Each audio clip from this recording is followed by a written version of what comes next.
बिस्मिल्लाहिर्रहमानिर्रहीम। अस्सलाम वालेकुम नाज़रीन, आप यूट्यूब चैनल देख रहे हैं। मैं इमरान खान हूँ। सारी तफसीलात मैंने इकट्ठी की हैं कि DGSPR ने क्या बात की और किसके सवाल का क्या जवाब दिया। और ये एक बड़ी बारीक वारदात है जो अब शुरू हो गई है, लेकिन चीज़ें मैं आपके सामने सारी अभी रख देता हूँ। दो चीज़ें उससे पहले मैं आपको दो तीन चीज़ें आपको बताना चाहूँगा। एक तो मैं आपको सुनवाता हूँ इमरान खान साहब का एक स्टेटमेंट जो उन्होंने माजी में दिया था। जो इमरान खान साहब ने कहा था ना, वो एग्जैक्टली वैसे ही इस वक्त पाकिस्तान में हो रहा है। इमरान खान साहब ने 15 मई 2022 को ये बात कही थी। तो जो इमरान खान ने कहा था जरा आप सुने। अब ये जाएंगे अमेरिका के पास, अमेरिका के पास जाके कहेंगे कि खुदा के वास्ते हमें बचा लो, नहीं तो इमरान खान वापस आ जाएगा।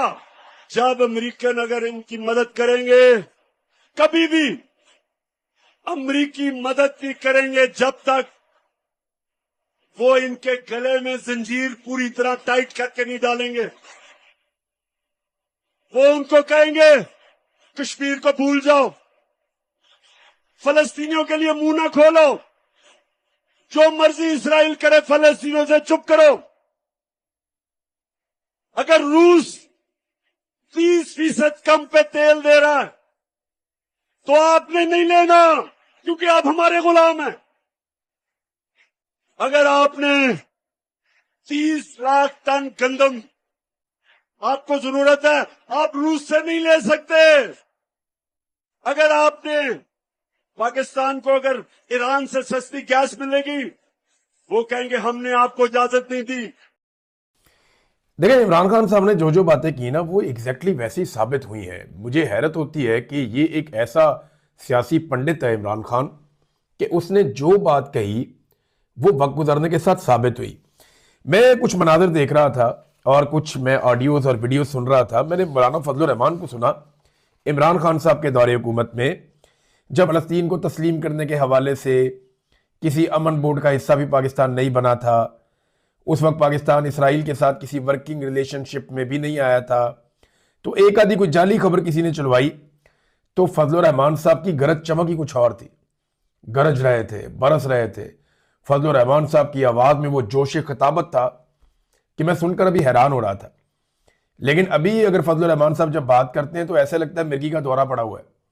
इतनी लो टून में, इतनी आहिस्ता आहिस्ता, रफ्ता रफ्ता, सोच सोच कर, बिल्कुल ऐसे घिसट घिसट के वो अल्फाज बोलते हैं। क्या वजह है?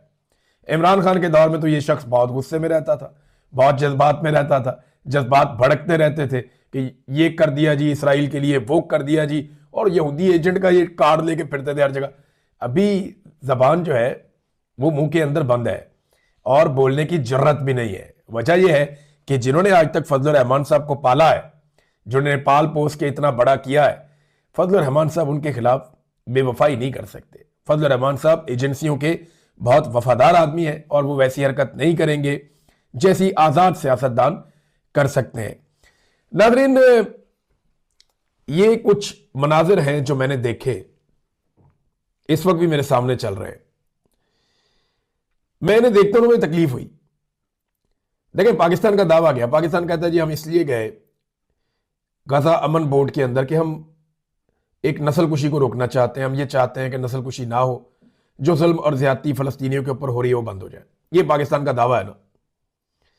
लेकिन फील्ड मार्शल और शहबाज शरीफ ने वहां पे जो मुलाकातें की हैं और जो इवेंट के अंदर उनकी शिरकत है, उसमें एक मिनट के लिए भी उनके चेहरे पे संजीदगी नहीं थी। मुस्कुराहटें, कह कहे, खिलखिलाकर हंसना, खुश होना, यानी उनकी बाछियां खिली हुई थी। आप किसी मर्ग वाली जगह पे जाएं या किसी दुख वाली जगह पे जाएं या किसी तकलीफ वाली जगह पे जाएं, तो क्या आप ऐसे हंसते हैं? आप ऐसे इंजॉय करते हैं? या आपकी ऐसी बॉडी लैंग्वेज होती है? एहसास ही नहीं है।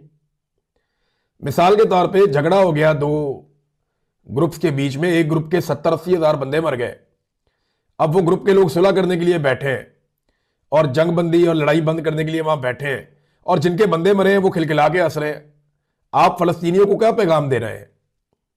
ये दांत वहां पे अंदर रखे जा सकते थे, थोड़ी देर के लिए संजीदगी इख्तियार की जा सकती थी, लेकिन जैसे ही इन्हें कोई छोटा मोटा लीडर मिल जाता है, इनकी बाछियां खिल जाती है, फोटो बन जाएगा, वीडियो बन जाएगी, आगे निकलो अच्छा टिकटॉक बन जाएगा, तो सारे ही टिकटॉक पे लगे हुए हैं। फलस्तीनियों की दिल आजारी की है इन्होंने वहां कह के लगा लगा के, जिस तरह ये लोगों को मिलते रहे, इनकी खुशी छुपाए नहीं छुप रही थी। अब पाकिस्तान और जो इसराइल का रिलेशन है ना, वो कैसा है मैं आपको बिल्कुल सादा कर देता हूं। पाकिस्तान के हर आदमी को समझ आ जाएगा। किसी गांव देहात में या किसी शहर में कोई दो लोगों का नाजायज ताल्लुक बन जाता है ना, तो वो दुनिया को नहीं बताते कि हमारा नाजायज ताल्लुक बन गया है। बल्कि जब कोई उन्हें पूछता है तो वो कहते हैं नहीं नहीं मैं तेनू जानता भी नहीं। बल्कि वो ये कहते हैं जी मेरा तो उससे ताल्लुक ही नहीं है। उन्हें नहीं जी हमारे बीच में कोई नाजायज ताल्लुक नहीं है, आप झूठ बोल रहे हैं। वो दो लोग तो बड़ी कामयाबी से अपना ताल्लुक छुपा रहे होते हैं, लेकिन पूरे गांव को और पूरे शहर को पता होता है कि इनका आपस में नाजायज ताल्लुक है। तो पाकिस्तान ने इसराइल से उस तरह का एक नाजायज ताल्लुक बना लिया। मैं मिसाल थोड़ी सी आपको ऑड लगेगी, अजीब लगेगी, लेकिन वैसा ही है। आप कान को इधर से पकड़े या घुमा के इधर से पकड़े, आप अपने पासपोर्ट पे कुछ भी लिखे, आपका अब इसराइल के साथ एक वर्किंग रिलेशन है और आप इसराइल की तहफ्फुज के लिए काम करने जा रहे हैं, वो आपको करना पड़ेगा। देखें ना, डोनाल्ड ट्रंप की ये खूबी है कि वो झूठ नहीं बोलते नॉर्मली। मैंने डोनाल्ड ट्रंप के जितने स्टेटमेंट सुने, मुझे लगा कि डोनाल्ड ट्रंप के अंदर एक बड़ी खूबियों में खूबी ये है कि वो झूठ बोलते ही नहीं, वो सीधी बात करते हैं मुंह के ऊपर टक करके। ये लो, नुकसान हो जाए बेशक, कई दफा नुकसान हुआ डोनाल्ड ट्रंप को। डोनाल्ड ट्रंप अपनी बात वापस ले लेते हैं और बताकर वापस ले लेते हैं, झूठ नहीं बोलता। तो डोनाल्ड ट्रंप की यह खूबी है और इस खूबी ने डोनाल्ड ट्रंप के पीछे चलने वालों को मुसीबत डाली हुई है। डोनाल्ड ट्रंप अपने मुंह से बार बार कहता है कि मेरा जो गजा अमन बोर्ड है, इसका सबसे बड़ा मकसद हमास का सफाया और हमास को गैर मुसल्लह करना है फौरी तौर पे। नहीं, ये हमें करना पड़ेगा, हमास का खात्मा करेंगे। डोनाल्ड ट्रंप उसका अगला मिशन भी बताते हैं कौन करेगा, कैसे करेगा। तो डोनाल्ड ट्रंप तो क्लैरिटी के साथ आ रहे हैं कि जनाब मेरा ये गजा अमन बोर्ड है, इसके जरिए से मैंने हमास को गैर मुसल्लह करना नहीं होगा, वो सफाया कर दूंगा। और सफाया कौन करेगा, किससे करवाऊंगा, ये भी बता दिया। दूसरी तरफ ताहिर अशरफी और हमनवा या पाकिस्तान की एस्टेब्लिशमेंट के टाउट्स या पाकिस्तान की एस्टेब्लिशमेंट के सोर्सेज या खुद पाकिस्तान की एस्टेब्लिशमेंट, वो लगातार इस बात पे बदलते कि नहीं नहीं डोनाल्ड ट्रंप ऐसा नहीं करेगा। ताड़ा फुप्पी का पुत्र है भाई, डोनाल्ड ट्रंप खुद कह रहे मैं ये काम करूंगा, आप कौन होते हैं ये कहने वाले कि वो नहीं करेगा? वो करेगा और जिससे उसने करवाना है उससे वो करवाएगा। और जिन जिन लोगों ने वादे किए हुए हैं, जिन जिन लोगों ने अर्जियां डाली हुई हैं, उन्हें वो वादे पूरे करने पड़ेंगे।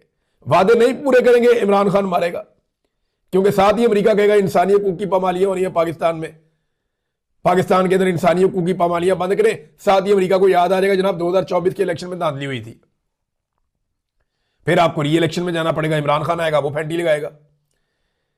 दूसरी सूरत यह है कि डोनाल्ड ट्रंप की बातें माने, नहीं मानेंगे तो फिर अमेरिका और इमरान खान रल के फैंटी लगाएंगे।